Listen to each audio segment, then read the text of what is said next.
नमस्कार, रात के 10 बजे हैं। मैं हूं आपके साथ अनिल शेखर। रात के 10 बजे हैं और ये समय है बिग बुलेटिन का। बिग बुलेटिन की चर्चा की शुरुआत हम कर रहे हैं। आज के पैनल में शामिल हैं वरिष्ठ नेता सत्यपाल सिंह, भाजपा के नेता और बीएन कॉलेज के प्राचार्य डॉक्टर मुकेश सिंह, समाजवादी पार्टी से छात्र सभा के अध्यक्ष हैं राधेश्याम, कांग्रेस से श्री किशन गौतम जी हैं, पार्टी के वरिष्ठ नेता, युवक कांग्रेस के अध्यक्ष शुभम तिवारी हैं और व्यापार मंडल के प्रदेश उपाध्यक्ष अनुपम अग्रवाल आज की चर्चा में जुड़े हैं। और गार संवर्ग की जो नौकरियां हैं उनकी भर्ती को लेकर के, सेवा नियमावली को लेकर के कुछ नया सरकार करने जा रही है। कार्मिक विभाग में छोड़ने में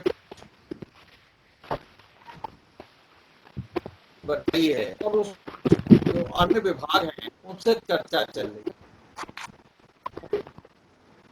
मोटी मोटी बात यह है कि कृषि सेवा में चयन के बाद खार गार संवर्ग की जो नौकरी है उसमें चयन के बाद 5 साल तक नौकरी कच्ची रहेगी। 5 साल तक कच्ची नौकरी रहेगी। इसे कहा गया है कि संविदा के रूप कर्मचारी के रूप में 5 साल तक काम करना पड़ेगा और इस 5 साल के दौरान हर 6 महीने बाद आपकी गुणवत्ता नापी जाएगी, टेस्ट होंगे और टेस्ट में जब 60% से अधिक नंबर आएंगे तब आपको आगे बढ़ने दिया जाएगा और 60% कम आने पर वहीं से आपकी छटनी शुरू हो जाएगी। तो जो कड़ी छटनी है उससे उसके जो 5 साल हैं उन्हें पूरे करने के बाद में नौकरी पक्की होगी। मोटा मोटा ये, हालांकि अभी भी जो व्यवस्थाएं हैं खास संवर्ग की उनमें अभी भी है कि लगभग 1 या 2 साल की ट्रेनिंग पर रहना पड़ता, प्रोबेशन पीरियड पे। लेकिन उस दौरान जो वेतन भत्ते हैं वो मिलते रहते हैं। लेकिन जो नई व्यवस्था है उसमें जो 5 साल का प्रोबेशन पीरियड रहेगा, संविदा की नौकरी रहेगी, उस समय जो साधारण वेतन तय होगा वही मिलेगा। कोई किसी तरीके का दूसरे भत्ते नहीं मिलेंगे। तो मुख्य रूप से ये चीज, और अब इससे लेकर के कई चीजें पैदा हो रही हैं, कई चीजें पैदा होती हैं, कई चीजें सामने आती हैं। पहली चीज तो ये कि छात्र जब किसी प्रोफेशन की ओर तय करता है कि हमें नौकरी करनी है, स्ट्रीम तय करता अपनी, तो वो तय करता है कि हमें इस विभाग की नौकरी करनी है, शासी अधिकारी बनना है या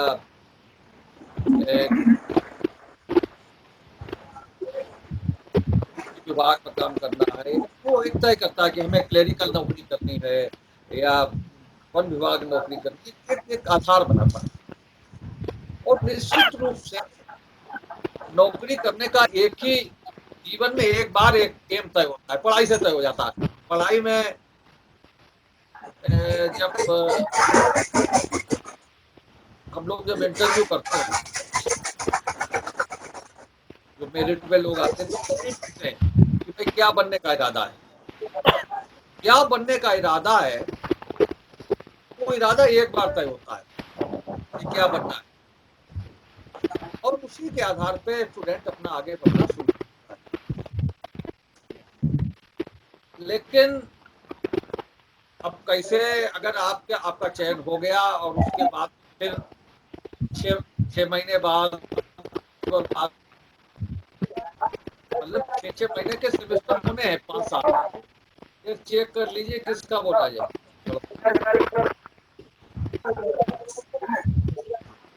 5 साल तक सेमेस्टर होने हैं और 5 साल तक अगर आप इसी सेमेस्टर में आउट हो गए तो फिर क्या करेंगे आप? कितनी उसकी उस समय तक आपकी उम्र कितनी हो गई होगी, फिर कहाँ से शुरुआत करेंगे, किधर जाएंगे? ये एक बड़ी समस्या उस नौजवान के सामने होगी जो अपने भविष्य का ताना बाना बुनना होगा। ये और कुछ चीजें होंगी जो आज की चर्चा में निकल करके आएंगी। हम चाहेंगे कि मुकेश सिंह जी जी प्रिंसिपल भी हैं और अल्साफ के ज्ञाता भी हैं, वही शुरू करें आज की जी इस डिबेट को। और क्या जी इस जो जो नौजवान है जो कॉलेज से निकल करके नौकरी की तलाश में निकल रहा है, क्वालिफाइड भी हो जा रहा है, उसके बाद अगर बीच में उससे कहीं ठोकर लगती है किसी सेमेस्टर में, तो फिर वो क्या करेगा?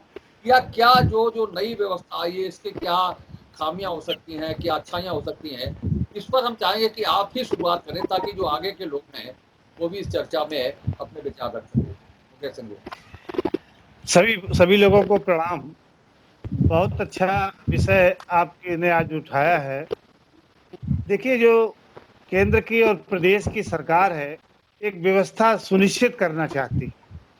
व्यवस्था सुनिश्चित इस प्रकार करना चाहती है कि जो नई शिक्षा नीति आई है, उस नई शिक्षा नीति में ये तय हुआ है कि जो विद्यार्थी ग्रेजुएशन में जाता है, अगर वो बीच में चला जाए और कोई व्यावसायिक कोर्स करे तो उसको पुनः फिर बाद में उसको ग्रेजुएशन करने की उसी समय अंतर्गत उसको छूट दी जाए। इसके बाद सरकार पूरे देश भर में कौशल विकास योजना के माध्यम से लोगों को प्रशिक्षित करना चाहती है। तीसरा, भारतीय जनता पार्टी की सरकारों ने युवाओं को आत्मनिर्भर बनाने के लिए बहुत सी योजनाएं चला रखी हैं। कोरोना काल में 20 लाख करोड़ रुपए का सरकार ने एक दिया है बैंकों को कि कोई भी युवा जो रोजगार चाहता है वो उससे वहां लोन ले सकता है।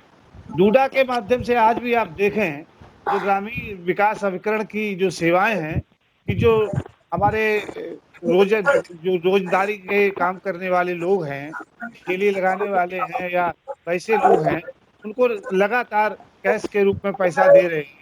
ग्रामीण क्षेत्रों में, शहरी क्षेत्रों में जो लोग हैं उनको आवास के लिए दे रहे हैं, मनरेगा के तहत दे रहे हैं। हमारा उद्देश्य युवाओं को बेरोजगार करना नहीं है। 10-12% की जो आप बात करते हैं, 12-13% की, कि जो 5 साल का संविदा होगा उसके बाद जो है फिर नौकरी मिलेगी कि नहीं मिलेगी, अभी तो ये आया भी नहीं है। अभी इस पर विचार चल रहा है, लेकिन इसी पर राजनीति शुरू हो गई है। तो इसलिए हमारा उद्देश्य ये है कि जो भारत की जनसंख्या 2011 में 64% युवाओं की थी, वो 64% युवाओं को हम सरकारी नौकरियां नहीं दे सकते। 64% युवाओं के लिए हम 12-13% में उनको शामिल नहीं कर सकते। हम ये जानना हम चाहते हैं कि युवा अपने पैरों पर खड़े हो। जब तक हमारा युवा अपने पैरों पर नहीं खड़ा होगा, सरकार की नौकरियों पर निर्भर बना रहेगा, इस देश का आर्थिक विकास नहीं हो सकता। युवाओं को आर्थिक विकास करने के लिए उनको स्वयं स्वरोजगार की सरकार चाहती है, स्वरोजगार मिले, अपने साथ 4 लोगों को और रोजगार दें ताकि देश की जो हमारी आर्थिक स्थिति है वो आगे बढ़ सके। और वो विनियोग की तरफ जा रहे हैं, ऐसा नहीं। दूसरी तरह जैसे आपने कहा 2 साल का तो वैसे भी हो जाता था प्रोविजन पीरियड, उसमें वेतन भत्ते मिलते थे। लेकिन आप देखें कि अभी इस पर बात आई, अभी हम कहते हैं कि यहाँ आउटसोर्सिंग की बात आई थी। आउटसोर्सिंग किसने शुरू की? आउटसोर्सिंग समाजवादी पार्टी के शासनकाल में शुरू। समाजवादी पार्टी ने कहा नहीं, डायरेक्ट कोई भर्ती नहीं करेंगे हम, समूह का गा की और का की, तो सारे लोगों को आउटसोर्सिंग के माध्यम से नौकरी दी गई। अब आउटसोर्सिंग ने भी नौकरी दी नहीं, लोगों ने ज्वाइन नहीं कर पाया। लेकिन फिर भी सरकार ये चाहती है कि जब तक किसी को परमानेंट रोजगार ना मिले, तब तक संविदा के आधार पर उनको हम एक समय निश्चित में मानदेय के आधार पर रखेंगे और उसके बाद उनको हम रेगुलर कर देंगे।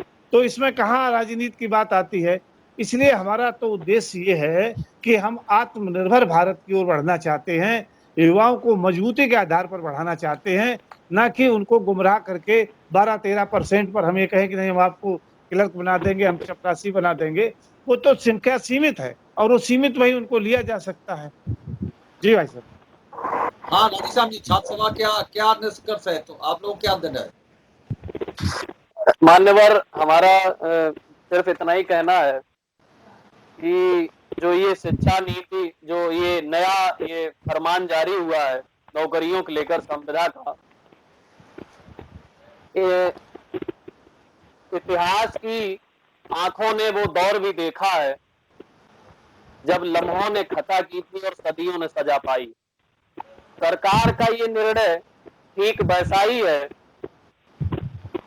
जैसा कि ये कुछ पल की कुछ नौकरशाहों के दिमाग की उपज है, और उत्तर प्रदेश का नौजवान आने वाली कई वर्षों तक इसकी सजा भुगतेगा।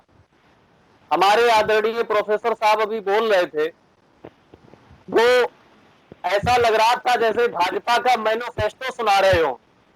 नरेगा के तहत दिया जाता है, फला के तहत दिया, संविदा के संबंध में उन्होंने कोई भी बात नहीं रखी। निश्चित तौर पर 22 वर्ष पढ़ाई करने के बाद 5 वर्ष की तैयारी होती है, कोचिंग होती है। 27 वर्ष का जब आदमी हो जाता है, फिर वो लड़ता है, अनशन करता है, धरना करता है, लाठी खाता है, जेल जाता है, मुकदमा लिखा जाता है। उसके बाद वैकेंसी निकलती है, फिर वो हाई कोर्ट चली जाती, सुप्रीम कोर्ट चली जाती, डबल बेंच, सिंगल बेंच, खंडपीठ, पता नहीं कहां कहां होते हुए, और शासन के किन किन बाबुओं की टेबलों से होते हुए वो 28-30 साल पे नौकरी लग पाती है। उसके बाद 5 साल संविदा होगी, फिर हो गई 35 साल। 35 साल की उम्र के बाद जिस बने हुए दरोगा को बाहर निकाल दिया जाएगा, फिर वो 35 साल के बाद क्या करेगा? तब तक उसका बच्चा 10-12 साल का हो जाएगा, तब तक उसकी आयु हो जाएगी, भाई फिर वो क्या करेगा? राजनीति करेगा या विधायकी का चुनाव लड़ेगा? अगर ये व्यवस्था सिर्फ नौजवानों के लिए है, सिर्फ अभ्यर्थियों के लिए है, हम निश्चित तौर पर छात्र होने के नाते समाजवादी पार्टी का पक्ष अगर हम नहीं रख रहे, हम छात्र होने के नाते बोल रहे हैं और नौजवान निश्चित तौर पर अगर ये व्यवस्था नौजवानों के लिए है, छात्रों के लिए है, प्रतियोगी छात्रों के लिए है, तो ये राजनेताओं पर भी लागू हो। जैसा कि जयप्रकाश नारायण जी ने कहा था, बैक टू रिकॉल, हर छमाही मूल्यांकन हो, और जो नेता पसंद ना आए, 51% लोग अगर एफिडेविट लगा दे डीएम के यहाँ कि हमें नेता पसंद नहीं है, तो उसकी सदस्यता समाप्त कर दी जाए। ये आप लोग भी नियम लागू करवाएं, हर 6 महीने मूल्यांकन हो। निश्चित तौर पर शेखर जी, ये जो नियम है, ये नियम इसलिए है ताकि भ्रष्टाचार का बंद दरवाजा, पीछे पिछला दरवाजा खोला जा सके। हर छमाही मूल्यांकन के नाम पर अवैध वसूली होगी, उसी को मूल्यांकन में 60 नंबर दिए जाएंगे। जो लेखपाल तहसीलदार साहब के यहाँ होली पर खोया ले जाएगा गुजिया बनवाने के लिए, उसी को सिपाही को 60 नंबर मिलेंगे। जो सिपाही पुलिस कप्तान के जूते पॉलिश करेगा, उसी नर्स को, उसी कंपाउंडर को 60 नंबर मिलेंगे। जो सीएमओ साहब के कुत्ते को टहलाने ले जाएगा, निश्चित तौर पर उत्पीड़न होगा, शोषण होगा, भ्रष्टाचार होगा और अवैध वसूली की जाएगी। उसके बाद राजनीतिक पूर्वाग्रह के तहत, जैसे आज हम भर्ती अगर निकली और हम टीचर हो गए, जब तक दूसरी दल के लोग जान पाएंगे तब तक हम सैलरी निकाल चुके होंगे। लेकिन इस क्रम में जो ये व्यवस्था है, इसमें राजनीतिक पूर्वाग्रह के तहत समीक्षा के नाम पर, मूल्यांकन के नाम पर दूसरे भिन्न विचारधारा दलों के लोगों के बच्चों को मूल्यांकन के नाम पर नौकरी से निकाला जाएगा। और ये व्यवस्था एक तरह से नौजवानों के लिए काला कानून है, जो निश्चित तौर पर नहीं लागू होनी चाहिए। और जैसा कि आदरणीय प्रोफेसर साहब ने कहा कि ये तो अभी आया भी नहीं है, राजनीति शुरू हो गई। कोई भी अमिटमेंट चर्चा में जब आता है तो उस पर राजनीति होती है। सोनिया गांधी, जब 2004 में कांग्रेस सरकार बननी थी, सुषमा स्वराज जी ने पहले ही बयान दे दिया था कि अगर सोनिया गांधी प्रधानमंत्री बनी तो मैं अपना सिर मुड़वा दूंगी। तब तो वो बनी भी नहीं थी। क्यों ऐसा बयान दिया गया? निश्चित तौर पर जो नई शिक्षा नीति की बात हो रही है, नई शिक्षा नीति में ही आपकी सरकार ने ये जो नई शिक्षा नीति बनाई है, उसमें ये उल्लेखित किया है कि 2022 तक देश के प्रत्येक विद्यालय में स्थायी अध्यापक होने चाहिए। फिर इसका क्या होगा साहब, जब 5 वर्ष की संविदा लागू होगी? अभी 4 सितंबर 2020 को सुप्रीम कोर्ट का एक आदेश आया, जिसमें उसने उत्तर प्रदेश के चयन आयोग को फटकारा है और उसने कहा है कि समय पर आप भर्ती क्यों नहीं कर पा रहे हो। और उत्तर प्रदेश सरकार से ये कहा कि एक कमीशन बनाओ जिसमें कद्दर संविदा एडॉप्ट पर लगे हुए सारे शिक्षक, इनके लिए एक एग्जाम कराओ, जो एग्जाम में पास हो उसे स्थायी करो, जो फेल हो उसे बाहर करो। तो फिर सुप्रीम कोर्ट के इस आदेश का क्या होगा? उनका कहना है कि ये ठेका प्रथा बंद हो, सुप्रीम कोर्ट का कहना है। नई शिक्षा नीति में केंद्र सरकार का कहना है कि स्थायी शिक्षक 2022 तक होने चाहिए, उसका क्या होगा फिर? और मान्यवर, हम तो सिर्फ एक ही बात कहना चाहेंगे, युवाओं का जो ये शोषण हो रहा है, बार बार कई तरह के कानून लाए जा रहे हैं, बार बार कई तरह की भर्तियां उलझाई जा रही हैं। 2016 की 12,460 शिक्षक भर्ती उलझी हुई है, 2016 की 32,000 बीपीएड भर्ती उलझी हुई है, हाई कोर्ट के आदेश के बाद भी 2018 की 69,000 शिक्षक भर्ती भी फंसी हुई है, 2018 की 41,520 सिपाही भर्ती भी फंसी हुई है। वैसे भी तो युवाओं को साथ रोजगार नहीं मिल रहा, ऊपर से आपके ये कानून। हम तो सिर्फ दो लाइनें कहना चाहेंगे कि तुमने हमसे बदले गिन गिन के लिए। युवाओं ने बड़ी उम्मीद के साथ वोट दिया था भारतीय जनता पार्टी को, तो युवा आज ये कहता है कि तुमने हमसे बदले गिन गिन के लिए, और हमने तुम्हें चाहा था क्या इस दिन के लिए? चलिए शुभम तुम्हारी पढ़ाई आगा था। देखिए, बड़ा अच्छी तरीके से जो है हमारे भाई समाजवादी पार्टी के हमारे साथी ने बड़ी अच्छी तरीके से बात रखी। उम्मीद करता हूं कि भारतीय जनता पार्टी के लोगों को कुछ विचार करने के लिए बातें मिल गई होंगी।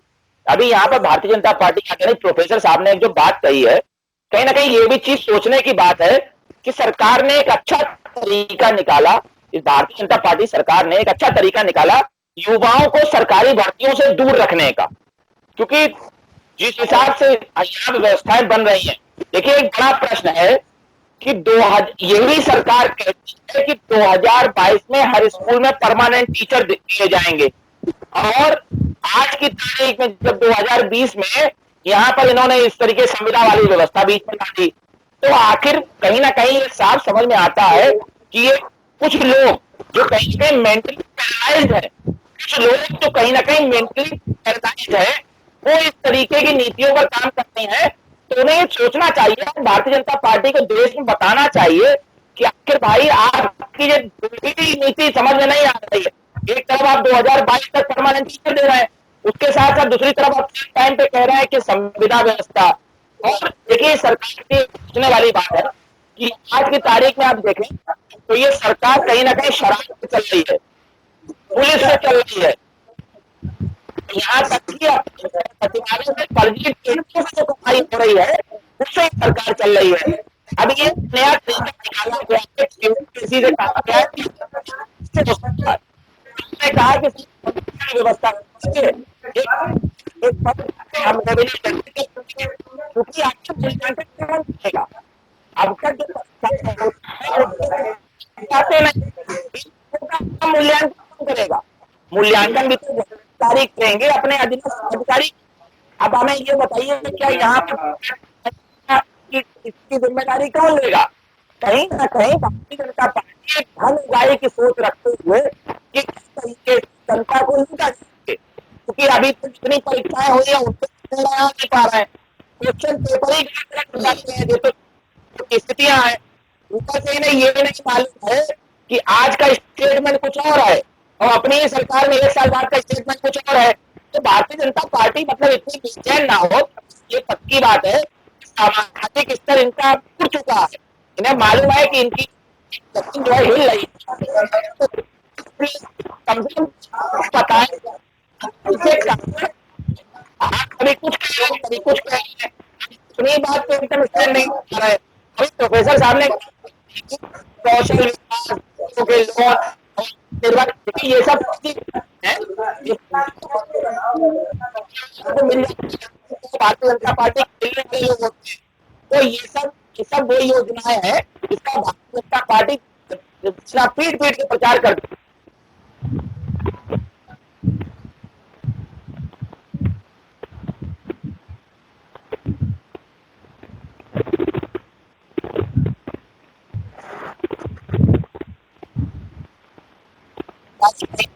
तरीके से पसारे हुए हैं। अब भारतीय जनता पार्टी की मन नहीं, इसलिए नहीं मालूम है कि कौन सी नीति पर है, क्या मैसेज करना है, इनका केवल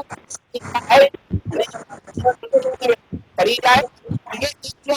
ये नया जो कानून ला रहे हैं भ्रष्टाचार को लेकर, तो मुझे भाजपा पार्टी ने व्यवस्था जरूर बनाने का प्रयास।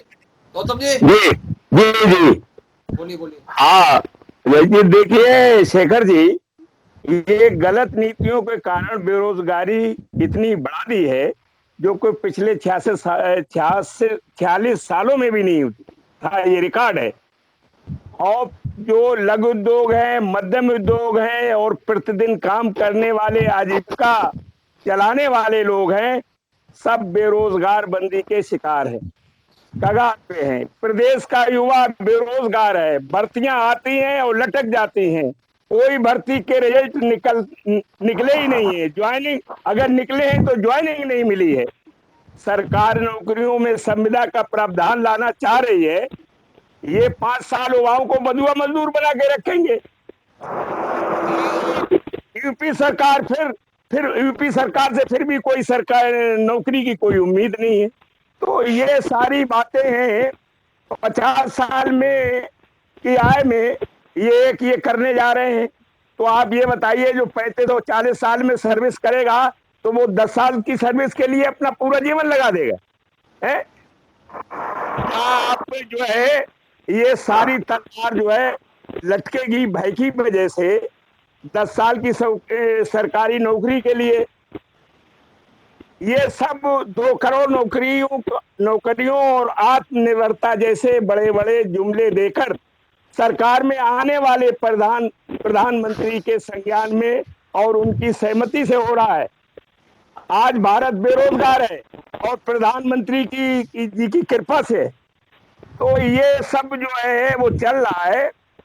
बुलेट ट्रेन लाएंगे, ट्रेन को ही खत्म कर दिया, रोजगार लाते लाते नौकरियां खत्म कर दी, बेटी बचाते बेटियां खत्म कर दी, महंगाई दूर करते करते सब्सिडी खत्म कर दी, सबका साथ सबका विकास करते करते भाईचारा खत्म कर दिया, स्वास्थ्य बीमा देते देते बीमा ही खत्म कर दिया। और जब नई शिक्षा नीति ला करके शिक्षा खत्म कर रहे हैं, हर साल 2 करोड़ रोजगार देते देते रोजगार खत्म कर दिया है। मैं देश नहीं बिकने दूंगा। अब देश के सरकारी संस्थान को बेच रहे हैं, संविधान के साथ शपथ लेकर धीरे धीरे संविधान की धज्जियां उड़ा रहे हैं। ये क्या है? अरे तुम ठेली चलाओ, तुम जूता बनाओ, तुम वो जो है रिक्शा चलाओ, अब हम मलाईदार पद पर जो आप लेंगे। इतनी देश की जनता बेवकूफ नहीं है। ये सब सरकार की गलत नीतियों के कारण हो रहा है। श्रम कानून है, ये संवैधानिक कानून है, ये पहले भी इन्होंने बदलने की कोशिश की थी, 8 घंटे की बजाय 12 घंटे कोशिश करने की किया था, फिर इनको वापस लेना पड़ा। ये तुम्हारी घरमानी मनमानी नहीं है, यूपी भारत नहीं है। ये यूपी में ही क्यों ऐसा गड़बड़ होता है? तो मैं ये कहना चाहता हूँ, ये सरकार की सब गलत नीतियां हैं। ये संविधान के खिलाफ तानाशाही अपना रवैया अख्तियार करके संविधान को ताक में रखे अपना मनमानी कानून चला रहे, और इसका परिणाम आपको जो है आगे देखने को मिलेगा। जब ये बेरोजगार इसका विरोध करेगा, कल 17 तारीख आ रही, माननीय प्रधानमंत्री जी का जन्मदिन है, एक तरफ ये जो जयकारा लगाए, एक तरफ उनके विरोध में जयकारे लगी, तो क्या है नौजवान के साथ आप उसका भविष्य मेटे दे रहे हो। हर जगह आप फेल हो रहे हो। लोकसभा में राजनाथ सिंह ने सारी सच्चाई खोल दी है। अरे कितना झूठ बोलोगे? उन्होंने कहा कि इतने किलोमीटर वर्ग हमारा जो है इलाका है, उन्होंने दबा दिया। क्या इसको भी आज झुठला दोगे? अरे कब जिम्मेवारी लोगे आप? कब जिम्मेवारी लोगे? 6 साल हो गए आपको। अब बात करो तो जिम्मेदारी से हटके आप पिछले उदाहरण देने लगते हो कि आप में ये हुआ था, उसमें ये हुआ था। अरे आपकी कब जिम्मेवारी होगी भाई? तो ये सारी बातें हैं, और ये सच्चाई को जो है छुपा नहीं सकते हैं। आदमी जो है सच्ची बात सीधी कहता है, और जो झूठ बोलता है वो अपनी। गौतम जी हो गया, बस। हाँ अनुपम जी।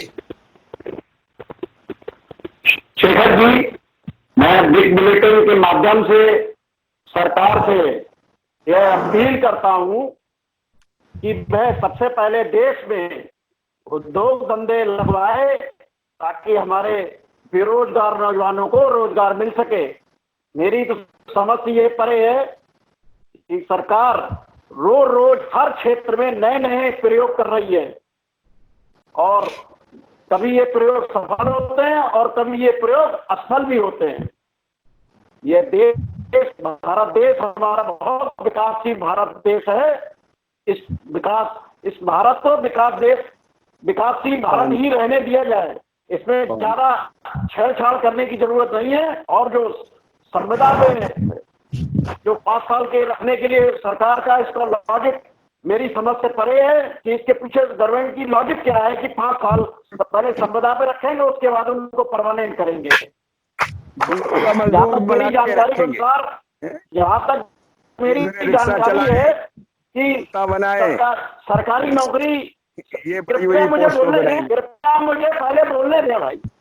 और नौकरियां केवल 10 हैं, लेकिन नौकरी पाने वालों की संख्या 1 लाख से भी ऊपर है और नौकरी केवल 10 मिलती है। 10 नौकरी उन लोगों को मिलती है जो भ्रष्टाचार की भेड़ चढ़ाकर नौकरी प्राप्त करता है।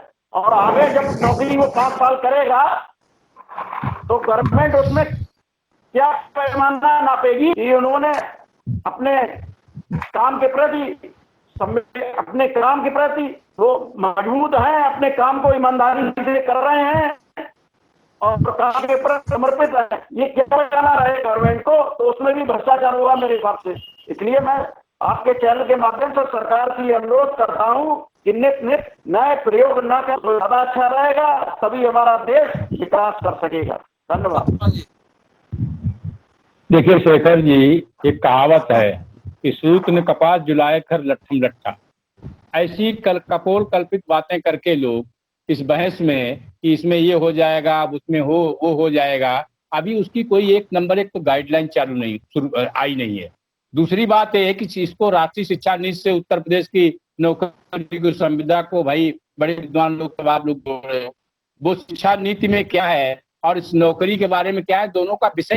तीसरी बात है कि जहां तक रोजगार देने की बात कही थी तो पूरे देश भर में कंफर्म कर लो कि पूरे देश भर में 2 करोड़ लोगों को नौकरियां भाजपा सरकार ने दिया है। ये सरकारी आंकड़े बता रहे हैं। उत्तर प्रदेश की आप जहां तक बात करते हैं, अरे पहले बोलने दीजिए, हमें बात को बोलिए आप ना, बात को जवाब दीजिए आप। और उत्तर प्रदेश में जहां तक का है, उत्तर प्रदेश में आज अभी 69,000 की भर्ती हुई है, जिसपे हाई कोर्ट ने रोक लगाई थी, उसके बाद उसको निरस्त किया गया।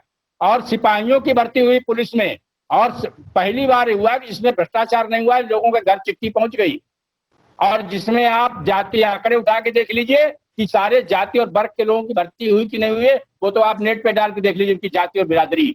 और जहां तक हमारे सपाई कांग्रेस मित्र कह रहे हैं, तो ये सब कोर्ट में उनके समय के बहुत सारे मुकदमे नौकरियों को ले रहे थे। पुलिस में आपने भर्ती कराई तो उसमें आपने अपनी एक बिरादरी कर दी, तो उसमें हाईकोर्ट चले, उनके नंबर नहीं थे, कुछ का कुछ किया गया, कुछ का कहीं किया। एसडीएम भर्ती है पीसीएस में भी लोग हाई कोर्ट गए, जिसमें आपने एक सिस्टम बदल के कर दिया कि इसमें जो इंटरव्यू है उसमें नंबर, जिसके रिटन में 80% नंबर है, इंटरव्यू में उसको 50 में 10 नंबर है। ऐसा सब आप सबने किया, इसलिए आपके मन में ये आशंकाएं हैं कि भाजपा वाले ये करने वाले हैं, ये कर देंगे, वो कर देंगे। आप ही चिल्ला रहे हो कि लोग सरकारी बाबू काम ठीक से नहीं करता। समूह गांव की भर्तियों की केवल बात हो रही है, और आपने पूरे देश की शिक्षा नीति, पूरी सब नौकरियों की बात करने लगे। अरे नौकरियों की बात है, दोनों की बात है।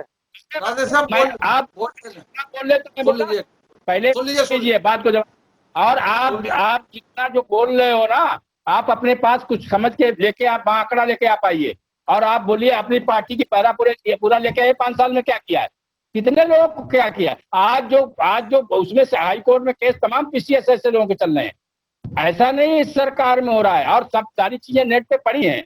इस शिक्षा, और जहां तक उसकी बात है आपके रोजगार और व्यापार की, तो इसीलिए सरकार की हम नहीं दे सकते। रोजगार की बात करें, क्या इस देश में पहले लोग जूते की दुकान नहीं करते थे क्या, परचूनी की दुकान लोग नहीं करते थे क्या, दूध लोग नहीं बेचते थे क्या, और क्या सारे के सारे लोग ये सब धंधा छोड़ के सारे के सारे लोग एकदम से करोड़पति हो जाने की बात, ये काम कोई नहीं करेगा क्या भाई? किसी न किसी को तो करना है। अपनी स्थिति और परिस्थिति के अनुसार सारे काम सारे लोग करेंगे। एक दिन में काम करना करेंगे, परचूनी वाले परचूनी नहीं करेंगे, 4th क्लास का एम्प्लॉई वो सीधे IAS हो जाएगा और समूह गा का व्यक्ति सीधे PCS हो जाएगा। ये कैसे संभव है?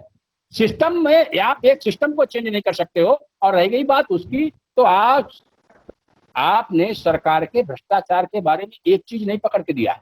आप जहां पकड़ बोलना अलग बात है, आंकड़े अलग बात है। और हाई कोर्ट में जो मुकदमा भर्ती में जितने चल रहे हैं आज भी, और दूसरी चीज है कि आज उत्तर प्रदेश में व्यापार जितने उद्योग लगाने वाले लोगों की संख्या देख ली भाई। हमको तो अभी 3 साल सरकार चलाते हुए ना, हम तो अभी 3 साल हुए ना। आप 3 साल में उत्तर प्रदेश में जिस प्रकार के सवाल आप खड़े हो, आप खुद किसी ने 20 साल चलाई, किसी ने 25 साल चलाई, 10 साल इन्होंने भी चलाई, ये सपा के लोगों ने भी 10 साल चलाई, मायावती जी ने, बहन जी ने भी 10 साल चलाई, और कांग्रेस के लोगों ने तो 40 साल चलाई। और इसलिए आप जरा अपने समय में आपने कितना क्या किया है वो आप लीजिए। हमने 3 साल में क्या किया है, और 3 साल में उत्तर प्रदेश के फिर अच्छा रहता है कि आज सारे घोटाले आ रहे हैं, सारे जमीनों के सब घोटाले हमारे सरकार में हुए, हम सरकार में बोल रहे हैं। आज सब आपकी पार्टियों के लोगों ने भी, कहीं किसी ने कॉलेज बनाया, किसी ने कहीं कुछ कर लिया, किसी ने कुछ किसी ने कहीं कब्जा कर लिया है, कहीं अंसारी ने कुछ किया है। तो ये सब चीजें हो रही हैं। और आप जहां, और हमारी सेंट्रल की सरकार को 6 साल हो गए, आप जरा साबित करिए। एक मंत्री भ्रष्टाचार में आरोप में जेल गया, आप यहाँ तो 18 20 मंत्री सब जेल में चले गए। तो ये काम बोलना और करना अलग बात है। फिर रह गई बात, इसकी पॉलिसी आने दीजिए कि वहां की चिंता जितनी आपको है उससे ज्यादा चिंता भारतीय जनता पार्टी को है। अगर नहीं होती तो ये भर्ती पूरे देश भर में हम लोग नहीं करते। और आज भी, और बिल्कुल पारदर्शी तरीके से, ऑनलाइन सिस्टम से हम नहीं करने, किसी को ऐसा करते कि भाई आपका पर्चा बदल जाए, ये नहीं करने वाले हैं। आपके इंटरव्यू में नंबर हमने क्यों कर दिया, उसको भाईबा को क्यों खत्म किया समूह की भर्तियों में, क्योंकि आप अपने लोगों को नंबर ज्यादा देके और उसको रिटर्न वालों को आप निपटा रहे थे। इसलिए ये सब चीजें हैं। अभी इसकी गाइडलाइन आने दीजिए, और गाइडलाइन जब आए तो उसमें ये गलत है। अभी आप कहते हो बाबू काम नहीं कर रहा है, इसको नौकरी परमानेंट आपने दे दी, बड़ा खतरनाक है, लेखपाल बिना रुपया दिए काम नहीं कर रहा है, क्या इनकी समीक्षा नहीं होनी चाहिए? क्यों? अगर आप भ्रष्टाचार पे करप्शन लगता है तो समीक्षा हमारी आपकी सबकी होनी चाहिए, उनकी भी होनी चाहिए। नेता जेल जा सकता है, IAS पहली बार हमारे यहाँ कप्तान के दोषी अगर पाया गया तो उसके खिलाफ FIR हुई है, फरार घूम रहा है, जेल में जाने वाला है, 302 का मुलजिम बना है। आपकी किसी सरकार में जरा बना है बताओ। इसलिए हम एक सिस्टम से काम कर रहे हैं। इसमें चाहे कप्तान हो, चाहे मंत्री हो, चाहे नेता हो, MLA हो, MP, कोई भी हो, सबके लिए एक सिस्टम है, एक चीजें हैं, और उसके तरीके से लोग काम करते हैं। अभी इसका बनने दीजिए, और जब आप उसमें से कोई दिक्कत पैदा हो, कोई चीज आए, तब उसमें से ऑब्जेक्शन आप करिएगा। और समीक्षा तो हर चीज की होनी चाहिए भाई। अगर आपको करप्शन दूर करना है तो हमने नौकरी लगते 3 साल में लोग करोड़पति कैसे हो जाते हैं? समीक्षा, कितना टैक्स लेते हैं, कितने लोग एकदम से बड़े नेता होते ही एकदम से आप बताइए कितनी बड़ी आमदनी है लोगों की। बड़े बड़े नेता जो आपके कांग्रेस के नेता लीजिए, सपा के, अखिलेश के क्या कारखाना चल रहा, राम सिंह के क्या चल रहा था, ये सब प्रमुख के मालिक के। तो ये सब समीक्षा होनी चाहिए, समूह की नहीं। राधेश्याम भी 1 मिनट बोलिए, आप भी बोलिए।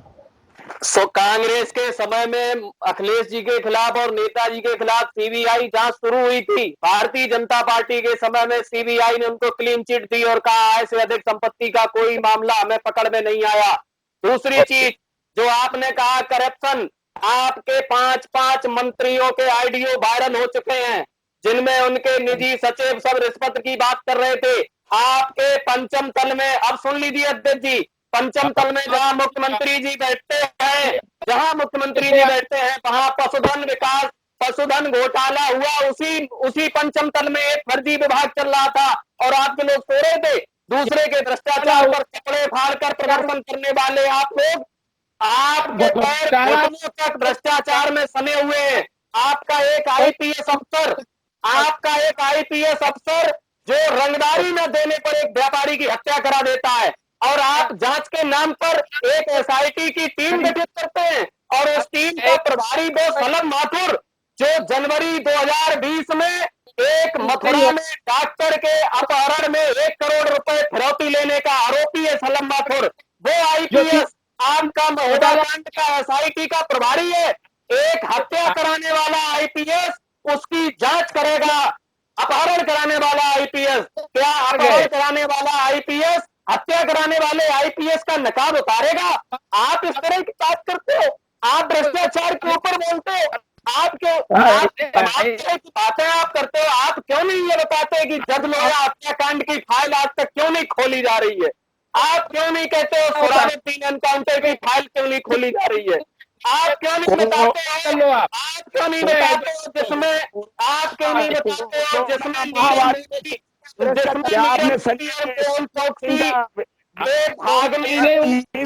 आपने उस दफ्तर में जब आग लगी तो उस दफ्तर की आग लगने की जांच क्यों नहीं करवाई गई?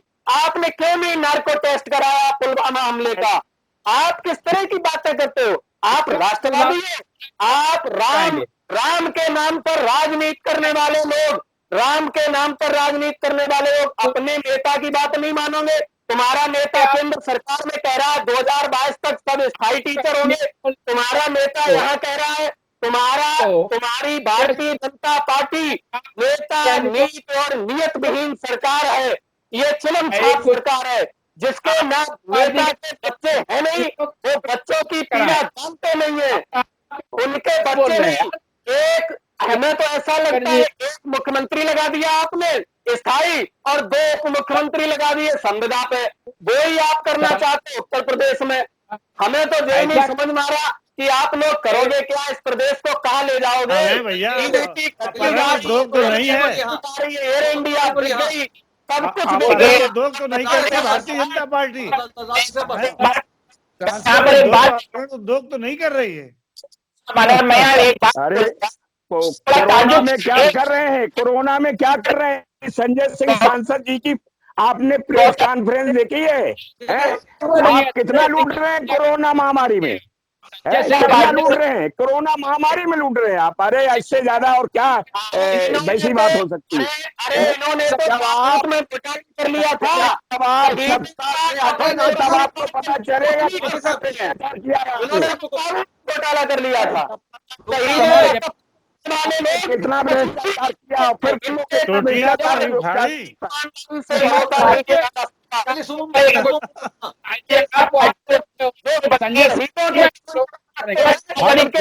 चोटी उखाड़ के न ले जाने वाले लोग नहीं है। एक मिनट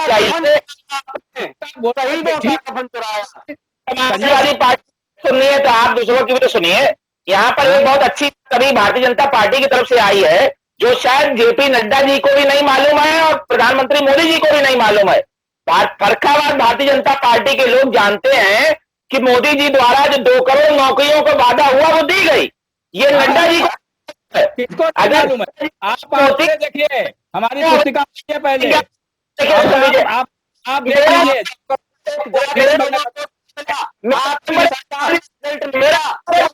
लीजिए मेरे क्षमता की सरकार में निकला होता, आप लोगों ने गुमराह कर बोर्ड पर यादव आयोग लिख दिया था, आपकी सरकार में रिजल्ट निकला 54 यादव टीसीएस हुए, आपकी सरकार में रिजल्ट निकला। समाजवादी पार्टी आने की आदत लोगों को नौकरी दी है, हुए 54 यादव पीसीएस हुए, आपकी सरकार में रिजल्ट निकला। अगर अखिलेश जी के समय निकला करते हैं तो मौका दे रहे हैं ना, आपने यादव आयोग हम सबको बधाई देते हैं जो पीसीएस हुए। आप अच्छा और सरकार में सारे लोगों को मौका दे रहे हैं। क्या बेईमानी की बात बना रहे हैं केंद्र में,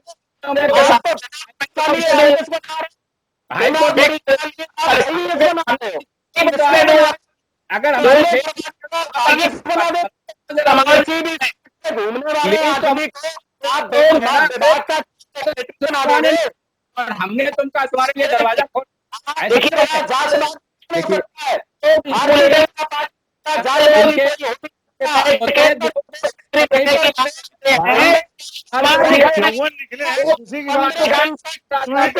ठाकुर तो सब नहीं हुए, 15 दिन अपनी योग्यता पे निकले, जब तक माननीय अपनी योग्यता पे।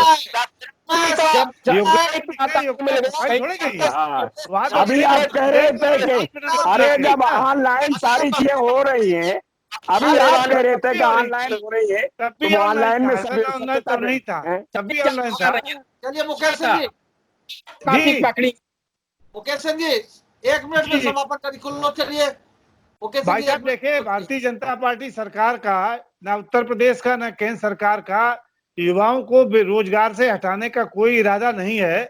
सरकार ये जरूर चाहती है कि जो सरकारी कर्मचारी हैं उनके कार्य की समीक्षा होनी चाहिए, समीक्षा के आधार पर उनको परमानेंट करना चाहिए, और युवाओं को आत्मनिर्भर बनाने के लिए सरकार अधिक से अधिक योजनाएं लाना चाहती है और युवाओं को किसी भी तरीके से बेरोजगार नहीं रखना चाहती है।